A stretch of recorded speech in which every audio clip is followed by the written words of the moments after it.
மதுரை ராஜாஜி அரசு பொது மருத்துவமனையில் முதலமைச்சரின் மருத்துவ காப்பீட்டுத் திட்டத்தின் கீழ் கூலி தொழிலாளி ஒருவருக்கு சிறுநீரக பையில் ஏற்பட்ட குடல் சரிவை முற்றிலுமாக சரி செய்து மருத்துவர்கள் சாதனை படைத்துள்ளனர். ராமநாதபுரம் மாவட்டம் கமுதியைச் சேர்ந்த சேவியர் என்ற கூலி தொழிலாளிக்கு சிறுநீரக பையில் 20 கிலோ அளவுக்கு கொழுப்பு சேர்ந்து பெரும் குடல் சரிவு நோய்க்கு ஆளானார்.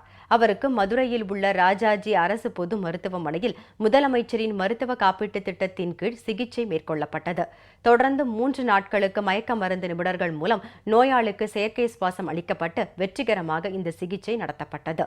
எவ்வித செலவும் இல்லாமல் மேற்கொள்ளப்பட்ட இந்த சிகிச்சை மூலம் கடந்த 30 வருடங்களாக குடல் இறக்க நோயால் அவதிப்பட்ட நோயாளி சேவியர் முற்றிலுமாக குணமடைந்தார்.